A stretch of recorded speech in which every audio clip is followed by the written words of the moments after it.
आज फायनली मी आज त्या कामासाठी जाणार होते, ज्यासाठी मी 8 दिवस झालं सायलीच्या मागं लागले आणि तिची वाट बघत होती. मग ती म्हणली मी चपात्या भाजते, झाले की आपण जाऊ. म्हणलं ठीक आहे. मग तिची चपात्या भाजूपर्यंत आम्ही थांबलेलो, तरी तर लाडूची चाललेली मस्ती. मग तिच्या चपात्या भाजून झाल्या की आम्ही फायनली त्या कामासाठी निघालो पण झाला.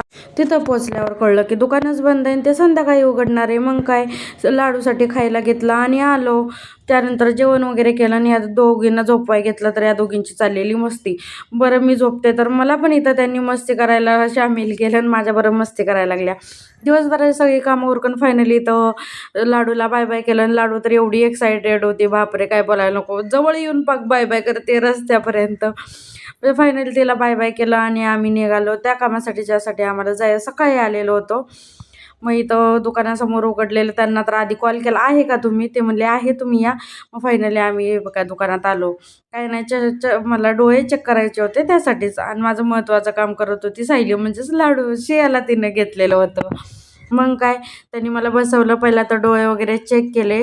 डोळे वगैरे चेक केल्यानंतर मग त्यांनी मला सांगितलं की तुम्हाला फ्रेम कोणती पाहिजे ते आधी तुम्ही डिसाईड करा, म्हणजे त्यानुसार मी चष्मा बनवून देतो. मग एक एक करून मी सगळं चष्मा घालून बघितला.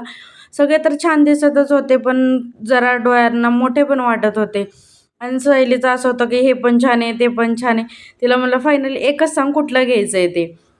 मग एक डिसाईड केलं आणि आम्ही निघालो घरी यायला. पण सायली म्हणली मला की मला स्क्रीन गार्ड बसवायचं आहे फोनसाठी. मग तिला म्हणलं चल बसव. मग चेहऱ्यावर तर सुख दिसतंय, किती हॅप्पी आहे स्क्रीन गार्ड बसवून. मग त्याचं स्क्रीन गार्ड बसवून आम्ही आलो चायनीज खायला. चायनीज वगैरे खाल्लं, घरी आलो. या दोघींना म्हणलं तुम्ही खेळा. टी व्ही लावून दिली दोघींना आणि मी लागले स्वयंपाकाला.